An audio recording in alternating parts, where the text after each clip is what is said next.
Good morning વિદ્યાર્થી મિત્રો. અગાઉ આપણે બ્રિજ કોર્સ ક્લાસ રેડીનેસની જ્ઞાન સેતુની ધોરણ 8 ઇંગ્લિશ વિષયની પુસ્તિકામાંથી આપણે ટૉપિક 1 અને 2 વિશે માહિતી પ્રાપ્ત કરી હતી. તો આજે આપણે એનાથી આગળ ટૉપિક નંબર 3 વિશે આજે થોડીક માહિતી પ્રાપ્ત કરીશું અને એની એક્સરસાઇઝનું સોલ્યુશન કેવી રીતે કરવું આપણે એ સમજીશું. તો વિદ્યાર્થી મિત્રો, અહીંયા ટૉપિક નંબર 3 છે કે જેનું નામ છે હાઉ મેની. હાઉ મેની એટલે કે કેટલા. તો અહીંયા એક્ટિવિટી 1માં તમને એક પેરેગ્રાફ આપેલો છે. નીચેનો ફકરો વાંચો, સમજો અને તેના આધારિત પ્રવૃત્તિઓ કરો. તો અહીંયા જે પેરેગ્રાફ આપેલો છે એ પેરેગ્રાફને વાંચી અને સમજવાનો છે. તો અહીંયા તમે ધોરણ 7માં પેરેગ્રાફ શીખી ગયેલા છો. હવે એના આધારે તમને નીચે સૂચના આપેલી છે કે strike out the wrong word and rewrite the sentence. એટલે કે અહીંયા જે સેન્ટેન્સ આપેલા છે એ સેન્ટેન્સ ઉપરના પેરેગ્રાફમાંથી છે, એના આધારે છે. તો આપણે પેરેગ્રાફ વાંચીને સમજવાનો છે. ત્યારબાદ અહીંયા આપેલું જે વાક્ય છે એમાં બે શબ્દો વચ્ચે તમને ઓબ્લિક આપની નિશાની આપેલી છે. અ બોય વોઝ સ્ટેન્ડિંગ, ત્યારબાદ ઓબ્લિક અને પછી સિટિંગ આપ્યું છે એટ હિઝ ટેબલ. તો આ જે બંને શબ્દો વચ્ચે તમને ઓબ્લિકની નિશાની દેખાય છે એ બે શબ્દોમાંથી સાચો વર્ડ કયો છે એ તમારે રાખવાનો છે અને ખોટા વર્ડને સ્ટ્રાઇક આઉટ એટલે કે છેકી દેવાનો છે. અને એ છેક્યા પછી તમારે નીચે જે બાકીનું સેન્ટેન્સ વધે છે સાચું વાક્ય તમારે ફરીથી લખવાનું રહેશે. આ રીતે કે અ બોય વોઝ સ્ટેન્ડિંગ છેકી દઈશું એટલે સિટિંગ રહેશે. તો a boy was sitting at his table. તો આ પ્રમાણે તમારે બાકીના જે વાક્યો છે એ વાક્યોના આન્સર તમારે લખવાના રહેશે આ પેરેગ્રાફના આધારે. ત્યારબાદ આપણે જોઈએ તો અહીંયા સિલેક્ટ ધ રાઇટ આન્સર આપેલું છે. તો એ પણ તમને MCQ ક્વેશ્ચન આપેલા છે અને એ પેરેગ્રાફના આધારે જ આપેલા છે. તો અહીંયા પણ તમને જસ્ટ એક એક્ઝામ્પલ આપું કે પહેલો ક્વેશ્ચન છે where was the boy sitting. છોકરો ક્યાં બેઠો હતો? તો 4 ઓપ્શનમાંથી જે સાચો જવાબ છે કે નિયર ધ વિન્ડો એટલે કે બારીની બાજુમાં, તો એ સાચો જવાબ છે. તો એને આપણે ટીક કરીશું. હવે આપણે જોઈએ કે એક્ટિવિટી નંબર 2 કે જેની અંદર તમને સૂચના આપી છે કે read the example and make options. Example વાંચો અને ઓપ્શન બનાવો એટલે કે વિકલ્પ બનાવો. મેક ક્વેશ્ચન્સ, પ્રશ્ન બનાવો. તો અહીંયા તમને વુ એટલે કે કોણ, વોટ એટલે શું, વેન એટલે ક્યારે અને વેર એટલે ક્યાં, આ 4 WH પ્રશ્ન શબ્દો વડે તમારે પ્રશ્ન બનાવવાનો છે. તો ઉદાહરણ આપેલું છે કે ભીમ બોટ સમ સ્મોલ લડ્ડુઝ. ભીમે કેટલાક નાના લાડુ ખરીદ્યા. બોટ એટલે ખરીદ્યા. અહીંયા આપણે વુ વડે ક્વેશ્ચન બનાવીશું. ભીમના નીચે અંડરલાઇન આપી છે, મતલબ કે ભીમ એ વ્યક્તિનું નામ છે અને જે શબ્દ નીચે અંડરલાઇન આપી છે એ શબ્દને આપણે જવાબમાં લેવો હોય તો પ્રશ્ન કયા પ્રશ્ન શબ્દથી બનશે? તો જો વ્યક્તિના નામ નીચે અંડરલાઇન છે અને એ શબ્દને જવાબમાં લેવો છે તો પ્રશ્ન વુ વડે બને છે. એ આપણે શીખેલા છીએ. તો અહીંયા પ્રશ્ન બનાવ્યો છે કે વુ બોટ સમ સ્મોલ લડ્ડુઝ અને જેનાથી પ્રશ્ન બનાવીએ છીએ એને લગતો જે આન્સર છે અંડરલાઇનવાળો શબ્દ એ નીકળી જશે. તો અહીંયા આપેલું છે કે સવિતા રોડ અ બાઇસિકલ. તો એનો આપણે પ્રશ્ન બનાવો છે પણ ખાલી જગ્યા રોડ અ બાઇસિકલ. તો ખાલી જગ્યામાં કયો પ્રશ્ન શબ્દ આવશે? તો તમે જોઈ શકો છો કે વાક્યમાંથી કયો શબ્દ અહીંયા આપેલો નથી? શિવા. તો શિવા એ વ્યક્તિનું નામ છે અને વ્યક્તિનું નામ જાણવું હોય તો વુ વડે પ્રશ્ન બને. એટલે આ ખાલી જગ્યાની અંદર આપણે વુ લખીશું. તો અહીંયા બાકીની જે ખાલી જગ્યાઓ આપી છે એ પણ તમારે વુ, વોટ, વેર કે વેન વડે પૂરવાની રહેશે. હવે આપણે જોઈશું કે ત્યારબાદ અહીંયા જે એક્ઝામ્પલ્સ છે વોટ, વેર, વેન એ દરેકના એક્ઝામ્પલ્સ પણ આપણે આ રીતે સોલ્યુશન કરીશું. ત્યારબાદ પ્રશ્ન વાક્ય પૂર્ણ કરો. એમાં પણ વુ, વોટ, વેર અને વેન આપેલું છે. તો તમે એક એક્ઝામ્પલ આપણે જોઈએ કે ખાલી જગ્યા પછી ઇઝ યોર ક્લાસ ટીચર. તમારા વર્ગ શિક્ષક કોણ છે એવો પ્રશ્ન જ આવશે. તો અહીંયા વર્ગ શિક્ષકનું નામ જાણવાનું છે એટલે અહીંયા ખાલી જગ્યામાં વુ લખીશું. બરાબર. તમે વોટ લખશો તો what is your class teacher એ પ્રશ્ન ના બને. તો અહીંયા વ્યક્તિનું નામ જ જાણવું પડશે. હા, તમે વેર વડે બનાવો તો where is your class teacher એ પણ બની શકે કે તમારા વર્ગ શિક્ષક ક્યાં છે. પણ વેન વડે તો બને નહીં, તો તમે યોગ્ય બંધ બેસતો પ્રશ્ન શબ્દ અહીંયા મૂકી અને પ્રશ્નની રચના કરજો. ત્યારબાદ આપણે આગળ વધીએ તો અહીંયા ફંટૂસની અંદર તમને બોડી પાર્ટ્સ ક્રોસવર્ડ આપેલો છે. તો ક્રોસવર્ડ એટલે કે આડી ચાવી અને ઊભી ચાવી તમે ન્યૂઝપેપરમાં પૂરતા હશો કે એક અક્ષર આપેલો હોય તો એના પરથી આગળના અક્ષર આપણે લખી અને એનો જવાબ લખી શકીએ છીએ. ત્યારબાદ જ્યાં નંબર આપેલો છે, ધારો કે એક નંબરમાં પહેલો અક્ષર એ આપેલો છે, તો અહીંયા પહેલું ચિત્ર તમે જુઓ કે આર્મ એટલે કે હાથ, ઉદાહરણ પણ તમને આપ્યું છે. તો આર્મનો પહેલો અક્ષર એ છે, એનો શબ્દ એથી શરૂ થાય છે, તો 3 ખાનાની અંદર ARM આપણે લખી દઈશું. હવે અહીંયા તમે જુઓ કે જ્યાં 2 નંબર આપ્યો છે એનો જે નામ છે એ એમથી જ શરૂ થશે. જે પહેલા શબ્દનો છેલ્લો અક્ષર છે એ બીજા પ્રશ્નના જે જવાબ છે એનો પહેલો અક્ષર બનશે. તો અહીંયા એમ છે. તો તમે જોઈ શકો છો કે બીજા નંબરમાં જે ચિત્ર આપ્યું છે માઉથનું છે, તો એનો પહેલો અક્ષર એમ છે, એટલે માઉથનો સ્પેલિંગ અહીંયા આપણે ઊભું ક્રોસવર્ડ છે તો ઊભું લખીશું. જ્યારે તમે માઉથનું સ્પેલિંગ અહીંયા લખશો એટલે છેલ્લે એચ આવશે. તો 4 નંબરનું જે ચિત્ર છે એનો જે જવાબ છે એસથી શરૂ થશે, એ આડી ચાવીમાં આડા ક્રોસવર્ડની અંદર પૂરાશે. એ જ રીતે 3 નંબરનો જે ચિત્ર છે એનો તમે જોઈ શકો છો કે અહીંયા આંગળી દર્શાવી છે જેને આપણે ફિંગર કહીએ, તો એનો પહેલો અક્ષર એફ છે. એ પ્રમાણે આપણે ક્રોસવર્ડ અહીંયા પૂરીશું. ત્યારબાદ તો ઊભી ચાવીમાં આપણે ફિંગર શબ્દ લખીશું. આ રીતે તમે ક્રોસવર્ડને પૂરતા રહેશો. તો બાકીના જે તમામ 10 ચિત્રો છે એ 10 ચિત્રોના તમે નામ આ રીતે ઊભી અને આડી ચાવીમાં લખશો તો ક્રોસવર્ડ તમે પૂરી શકશો. તો વિદ્યાર્થી મિત્રો, અહીંયા ટોપિક નંબર 3 પૂર્ણ થાય છે. હવે આપણે જોઈએ કે એના પછીનો ટોપિક નંબર 4 કે જેનું ટાઇટલ છે લેટ્સ ટોક. ચાલો આપણે વાત કરીએ. જેમાં એક્ટિવિટી નંબર 1 આપી છે કે નીચેના સંવાદ તમારા શિક્ષક પાસે સાંભળો, વાંચો અને ભજવો. તો અહીંયા તમે આ જે સંવાદ છે ધોરણ 7ની અંદર શીખેલા છો. એ સંવાદના આધારે અહીંયા નીચે તમને ક્વેશ્ચન્સ આપેલા છે. આન્સર ધ ક્વેશ્ચન્સ એટલે કે પ્રશ્નોના જવાબ આપો. તો પહેલો ક્વેશ્ચન છે કે વુ વોન્ટેડ ટુ પ્લે ચેસ. કોણ ચેસ રમવા માગતું હતું?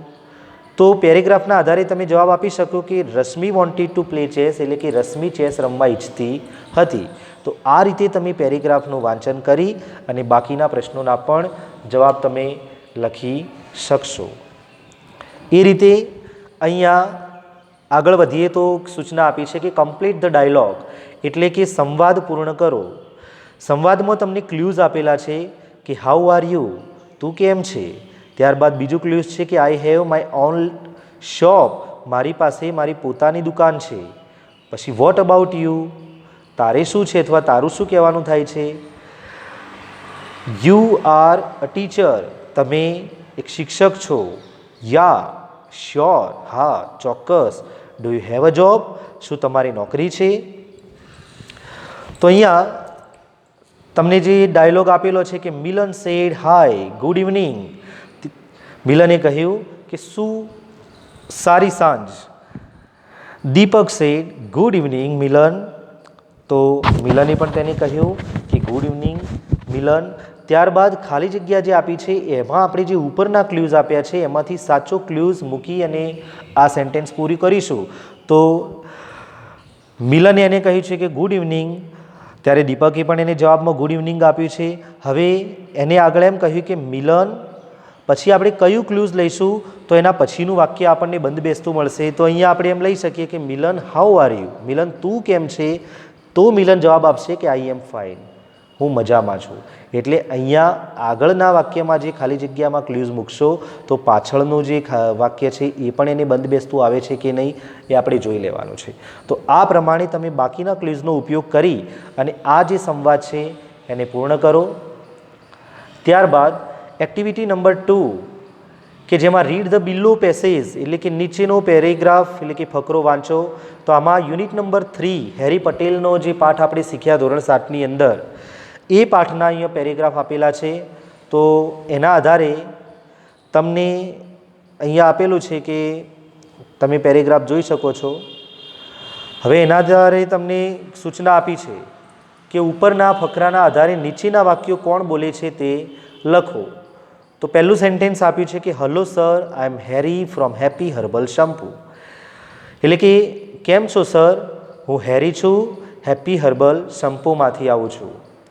તો આ વાક્ય કોણ બોલે છે? તો તમને ખ્યાલ હશે કે આ વાક્ય હેરી પટેલ બોલે છે. તો આપણે લખી શકીએ કે હેરી સેઝ અથવા હેરી પટેલ સેઝ. એ રીતે બાકીના જે વાક્યો છે એ પણ તમે ફકરો વાંચી અને આ બાકીના વાક્યો કોણ બોલે છે એનું નામ અહીંયા તમારે દર્શાવવાનું રહેશે.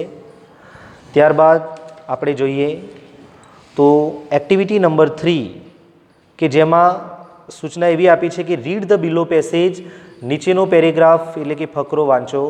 તો ફકરો વાંચ્યા પછી આપણે સૂચના જોઈશું કે શારદા મોદી એન્ડ હેરી પટેલ વચ્ચેની વાતચીતને સંવાદ તરીકે લખો.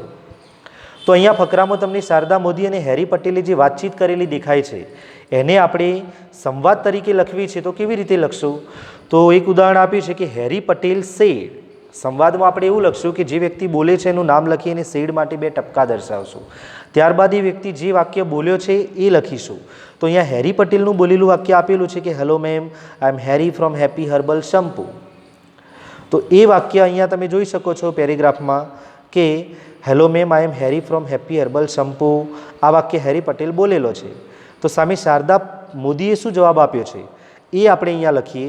તો શારદા મોદી સેડ, એને કહ્યું હતું કે sorry mister Patel, no time today.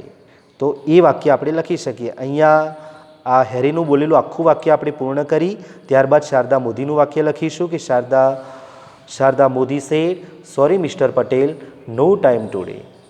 એ જ રીતે ફરીથી હેરી પટેલ લખી અને હેરી પટેલ આગળ શું બોલે એ વાક્ય લખીશું. ત્યારબાદ શારદા મોદી લખીશું તો એમનું બોલેલું વાક્ય આપણે લખીશું.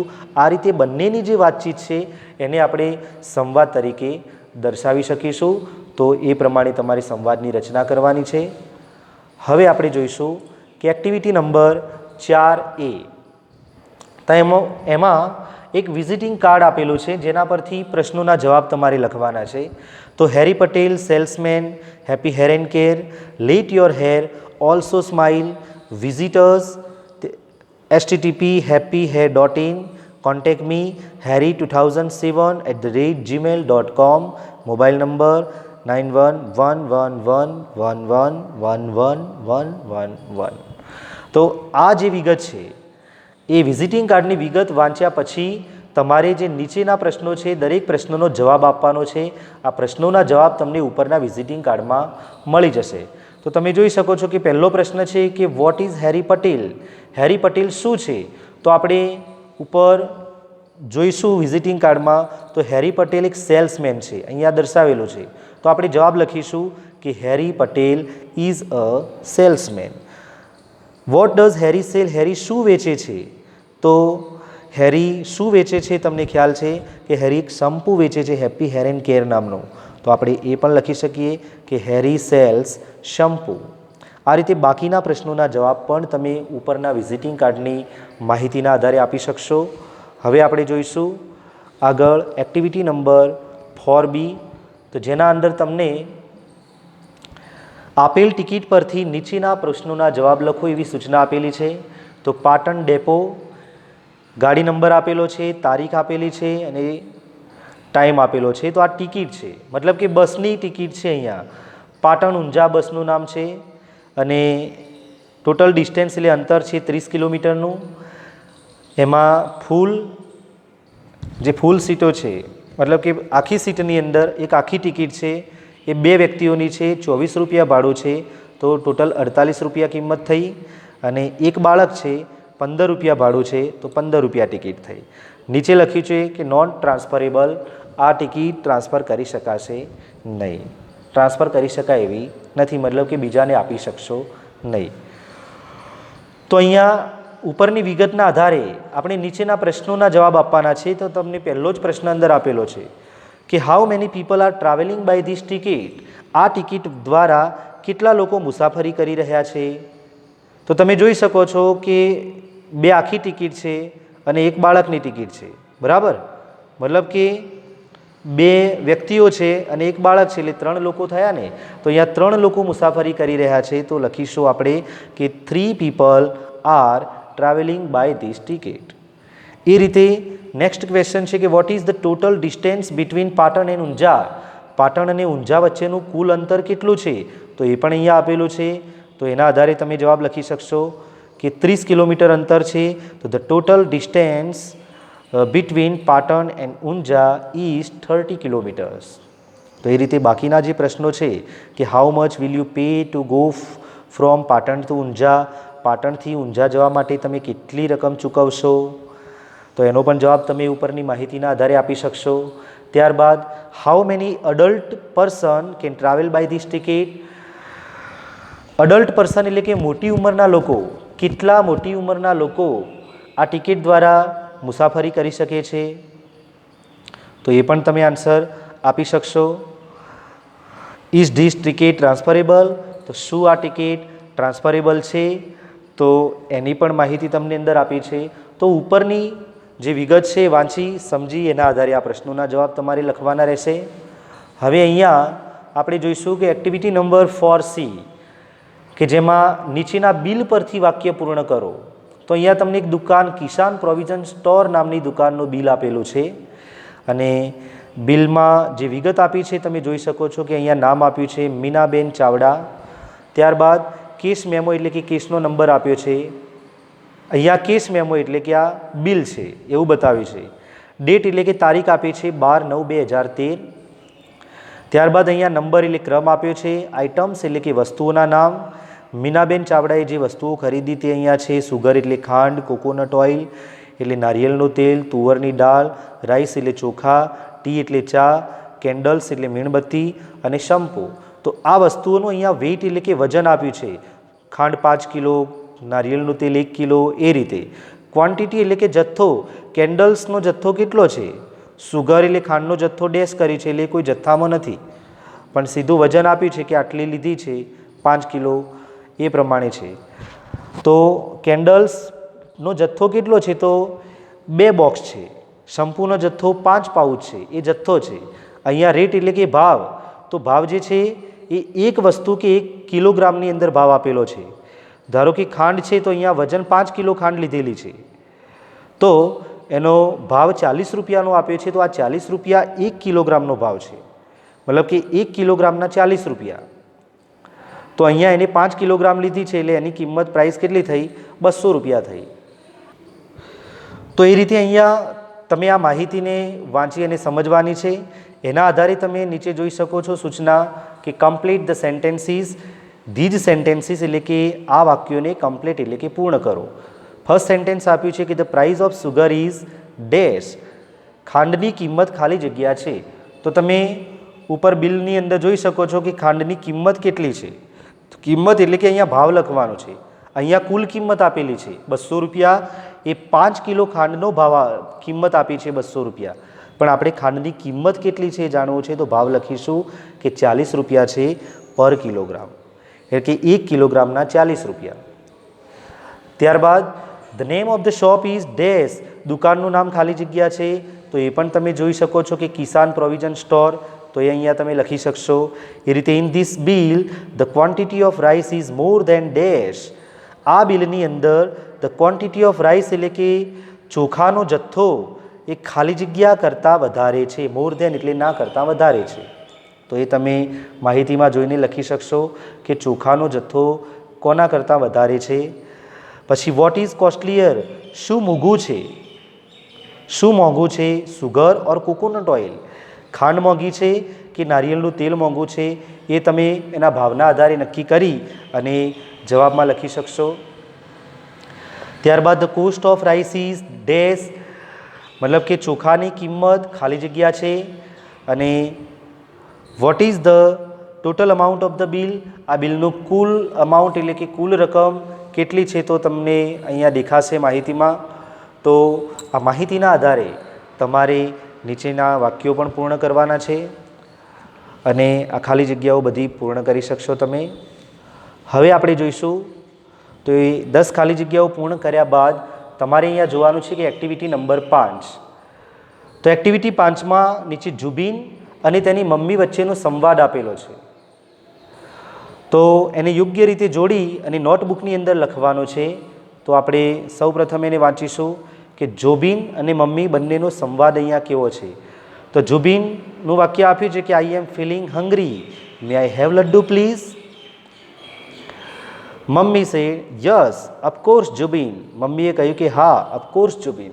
તો અહીંયા બંનેના સંવાદના જે વાક્યો છે તમારે એનું ટ્રાન્સલેશન એટલે ગુજરાતી કરશો, તમને ખ્યાલ આવશે કે જુબીન કયું શું બોલે છે અને સામે મમ્મી શું જવાબ આપે છે. તો જુબીનના વાક્યનો મમ્મી કેવો જવાબ આપી શકે, અહીંયાથી તમારે પહેલાં વાક્યોને સંવાદને જોડવાના રહેશે. જોડ્યા પછી તમારે એ સંવાદને નીચે આ રીતે લખવાનો રહેશે કે જુબીન અને મમ્મીનો જે સંવાદ છે એ વાક્યોને જોડી અને તમારી નોટબુકની અંદર લખવાના રહેશે.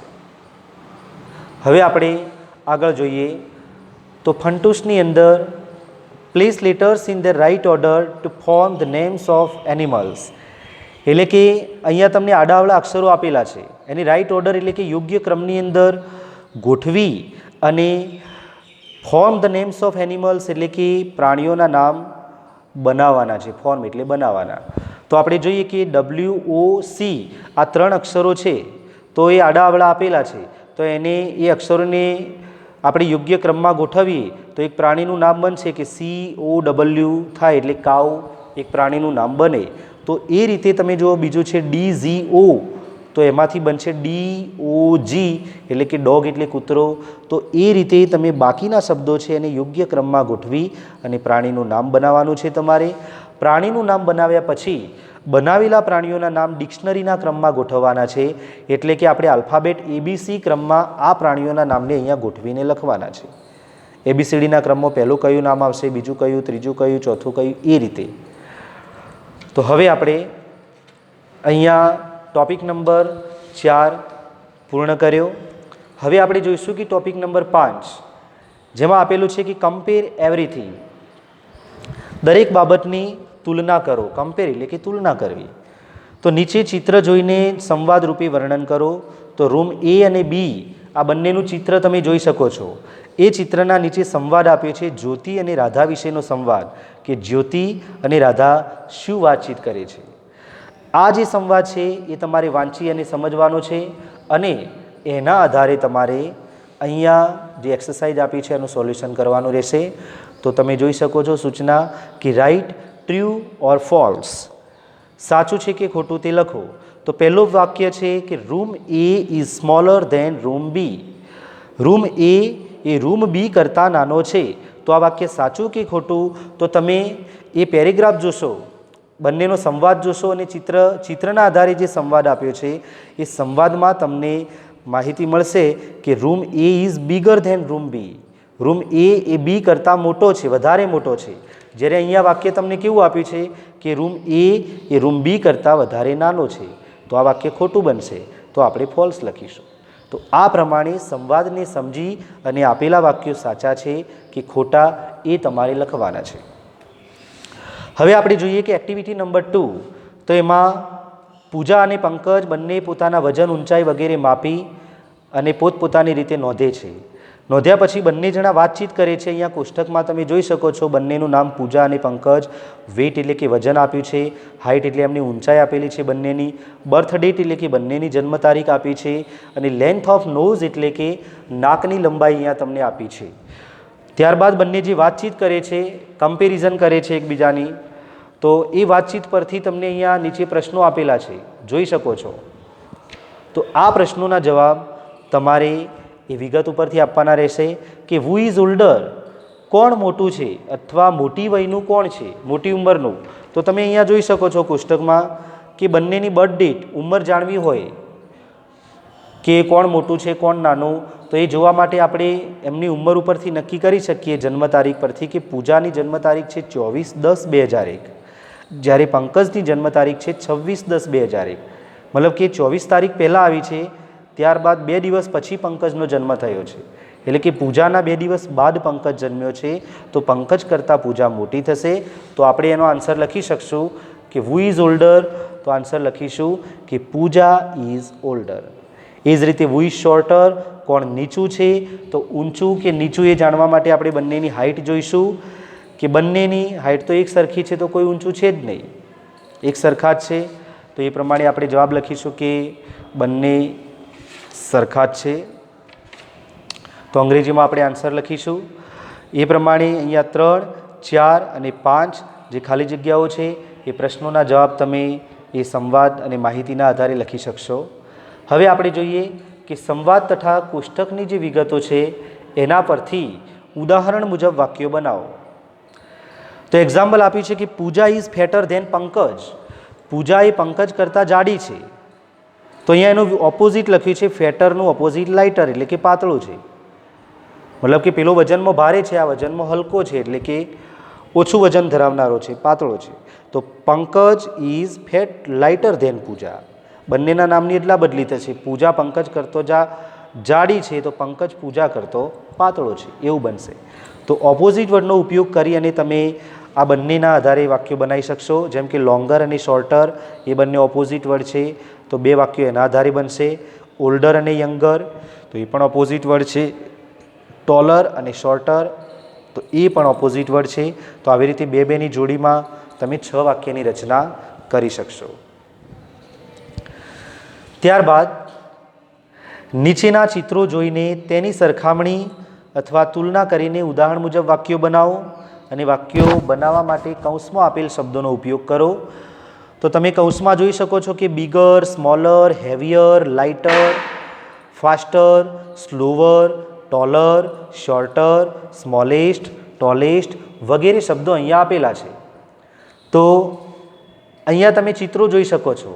તો ચિત્રોના આધારે ઉપરના કૌંસમાં આપેલા શબ્દોનો ઉપયોગ કરી અને એક એક્ઝામ્પલ આપ્યું છે કે the elephant is bigger than hippo. હાથી એ હિપ્પો કરતાં વધારે મોટો છે. અહીંયા ડિગ્રી, કમ્પેરેટિવ ડિગ્રીનો ઉપયોગ કરી વાક્ય બનાવેલું છે. તમે ધોરણ 7માં કમ્પેરેટિવ, પોઝિટિવ, સુપરલેટિવ ત્રણેય ડિગ્રીઓ શીખીને આવેલા છો. સુપરલેટિવ ડિગ્રી તો કદાચ 8મામાં શીખશો. ધોરણ 7માં તમે પોઝિટિવ અને કમ્પેરેટિવ ડિગ્રી શીખેલા છો. તો એના આધારે અહીંયા કમ્પેરેટિવ ડિગ્રીમાં વાક્ય બન્યું છે. તો પહેલું એક્ઝામ્પલ આપ્યું છે કે the giraffe is taller than ખાલી જગ્યા. જીરાફ એ ખાલી જગ્યા કરતાં ટોલર એટલે કે વધારે ઊંચું છે. તો જોઈ શકો છો કે જીરાફ એ ઊંટ કરતાં વધારે ઊંચું છે, તો અહીંયા કેમલ લખી શકશો. એ જ પ્રમાણે તમે બાકીના કોઈ પણ 2 પ્રાણીઓના નામ સાથે અહીંયા કૌંસમાં આપેલા શબ્દોનો ઉપયોગ કરી અને તમે વાક્યોની રચના કરી શકશો. તો આ પ્રમાણે તમારે વાક્યો બનાવવાના રહેશે. હવે આપણે જોઈએ કે એક્ટિવિટી નંબર 3 કે પ્રાણીઓ વિશેની માહિતી ગ્રાફ સ્વરૂપે રજૂ કરી છે, તો તે વાંચો અને તેના પરથી પ્રશ્નોના જવાબ લખો. તો અહીંયા એક ગ્રાફ આપેલો છે, પ્રાણીઓનો આલેખ, જેમાં પ્રાણીઓના નામ આપેલા છે નીચે કે ડોગ એટલે કૂતરો, ક્રો એટલે કાઉ એટલે ગાય, સ્વાન એટલે હંસ, ટોર્ટોઇઝ એટલે કાચબો, ગોટ બકરી, એલિફન્ટ એટલે હાથી, હોર્સ એટલે ઘોડો, ત્યારબાદ રેબિટ એટલે સસલું, વ્હેલ એ વ્હેલ માછલીનું નામ છે, ત્યારબાદ મેન એટલે માણસ, શીપ એટલે ઘેટું અને ચિમ્પાન્જી. તો અહીંયા જે નામ આપેલા છે પ્રાણીઓના, એના ડાબી બાજુ તમે જોઈશો તો દરેકનું આયુષ્ય, લાઈફ સ્પેન આપેલી છે. તો આયુષ્ય અંકોમાં આપ્યું છે. પ્રશ્ન તમને પહેલો છે કે who lives short life than chimpanzee. કોણ ચિમ્પાન્જી કરતાં ટૂંકું આયુષ્ય ધરાવે છે અથવા ટૂંકું જીવન જીવે છે? તો ચિમ્પાન્જી કરતાં ઓછું આયુષ્ય ધરાવતા હોય, ટૂંકું આયુષ્ય, એવા કેટલા પ્રાણીઓ છે? તો તમે ચિમ્પાન્જીનો ગ્રાફ જોઈ શકો છો. તો ચિમ્પાન્જી કરતાં જેના ગ્રાફ ઊંચા છે એ પ્રાણીઓનું આયુષ્ય ચિમ્પાન્જી કરતાં વધારે છે, એ ચિમ્પાન્જી કરતો વધુ જીવે છે. પણ અહીંયા ચિમ્પાન્જી કરતાં જેનો ગ્રાફ નાનો દેખાશે તમને, જેનો આલેખ, એ પ્રાણીઓનું આયુષ્ય ચિમ્પાન્જી કરતાં ટૂંકું છે. તો અહીંયા જુઓ, ચિમ્પાન્જી કરતાં શીપ એટલે ઘેટું એ પણ ટૂંકું આયુષ્ય ધરાવે છે, રેબિટ એટલે સસલું પણ ટૂંકું આયુષ્ય ધરાવે છે, ગોટ એટલે બકરી પણ ટૂંકું આયુષ્ય ધરાવે છે, કાવ એટલે ગાય પણ ચિમ્પાન્જી કરતાં ટૂંકું આયુષ્ય ધરાવે છે અને ડોગ એટલે કૂતરો પણ. તો આપણે જવાબ લખી શકીએ, અહીંયા ક્રમમાં લખીએ તો dog, cow, goat, rabbit and sheep live shorter life than chimpanzee. તો આ રીતે આપણે પહેલા પ્રશ્નનો જવાબ આપ્યો. એ એ રીતે બાકીના પ્રશ્નોને સમજીએ. એનો જવાબ પણ તમે એ ગ્રાફના આધારે આપી શકશો કે who lives longer life than the goat, બકરી કરતાં લાંબુ જીવન કોણ જીવે છે? તો એનો પણ આન્સર તમે ગ્રાફના આધારે આપશો. પછી whose life is shorter than the horse life span, કોનું જીવન શોર્ટર એટલે કે ટૂંકું છે, ધેન હોર્સ લાઈફ સ્પેન એટલે કે ઘોડાના આયુષ્ય કરતાં કોનું જીવન ટૂંકું છે? તો એ પણ તમે ગ્રાફમાં જોઈ અને જવાબ લખી શકશો. પછી whose life span is shorter than the rabbits, 4 number જોઈએ. whose life span is longer than the sheeps, કોનું આયુષ્ય ઘેટાના આયુષ્ય કરતાં વધારે લાંબુ છે? ત્યારબાદ 5મો પ્રશ્ન જોઈએ કે whose life span is shorter than the rabbits, કોનું આયુષ્ય રેબિટ્સ એટલે કે સસલાઓના આયુષ્ય કરતાં વધારે ટૂંકું છે? ત્યારબાદ 6થો પ્રશ્ન જોઈએ કે who lives longer than the man, માણસ કરતાં વધુ કોણ જીવે છે? અને 7મો પ્રશ્ન જોઈએ કે who lives longest among all, આ બધાની અંદર સૌથી વધારે લાંબુ કોણ જીવે છે? તો જોઈ શકો છો કે સૌથી વધુ આયુષ્ય બધાની અંદર કાચબાનું છે. તો આ દરેક પ્રશ્નોના જવાબ તમને ગ્રાફમાંથી મળી શકશે. તો ગ્રાફનો માહિતીનો ઉપયોગ કરી આ પ્રશ્નોના જવાબ તમારે જાતે લખવાના રહેશે. હવે આપણે જોઈએ કે એક્ટિવિટી નંબર 4 કે એમાં તમને એક ચિત્ર આપેલું છે અને ચિત્રમાંના ઓબ્જેક્ટ આપેલા કોષ્ટકમાંથી શોધવાના છે. એટલે કે ચિત્રમાં તમને જે દેખાય છે એ દરેકના નામ તમને અહીંયા કોષ્ટકમાં મળી જશે. નીચે કોષ્ટક આપેલું છે તો એ કોષ્ટકમાં જે નામ છે એ શોધી અને આપણે બાજુના ખાલી જગ્યામાં એ નામ લખવાનું છે. તો ચિત્રમાં કયા ઓબ્જેક્ટ છે તમે જોઈ શકો છો કે હાઉસ છે, ત્યારબાદ ટ્રીઝ એટલે કે વૃક્ષો છે, માઉન્ટેન એટલે પર્વત છે, બોટ એટલે હોડી છે, ચિલ્ડ્રન 2 બાળકો છે. બરાબર. તો અહીંયા તમને ઓબ્જેક્ટના નામ અંદરથી જોવા મળશે. રિવર એટલે કે નદી છે. તો જે ઓબ્જેક્ટ ચિત્રમાં દેખાય છે એના નામ તમે અહીંયાથી શોધો. તો જુઓ, સૌથી પહેલાં તમને આડા ક્રોસવર્ડની અંદર જોશો તો માઉન્ટેન શબ્દ જોવા મળશે, MOUNTAIN. તો આ માઉન્ટેન શબ્દ એ ચિત્રમાં આપેલો ઓબ્જેક્ટનું નામ છે કે માઉન્ટેન એટલે કે પર્વત ચિત્રમાં છે. તો માઉન્ટેનનું નામ આપણે અહીંયા લખીશું માઉન્ટેન.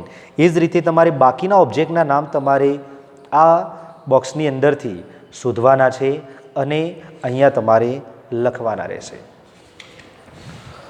હવે આપણે જોઈએ કે તમે જે શોધેલા શબ્દો છે એ શબ્દોનો ઉપયોગ કરી અને ચિત્ર વિશે 5 વાક્યો લખવાના છે. જેમ કે આપણે પહેલાં માઉન્ટેન શબ્દ શોધ્યો તો માઉન્ટેનનો ઉપયોગ કરીને ચિત્રના આધારે વાક્ય બનાવીએ કે ચિત્રમાં કેટલા પર્વતો દેખાય છે? તો 2 છે. તો પહેલું વાક્ય બને કે there are 2 mountains in the picture. એ તમને એક્ઝામ્પલમાં અહીંયા આપેલું જોવા મળે છે વાક્ય. બીજું વાક્ય આપણે બનાવીએ કે ચિત્રમાં એક ઘર છે. તો there is a house. ચિત્રમાં તમને ઘર જોવા મળે છે તો વાક્ય બનાવી શકશો કે there is a house in this picture. આ ચિત્રમાં એક ઘર છે. એ પ્રમાણે બાકીના ઓબ્જેક્ટના જે નામ છે એનો ઉપયોગ કરીને તમે બાકીના વાક્યોની રચના કરજો. હવે અહીંયા ફંટૂસની અંદર જોઈએ તો સોલ્વ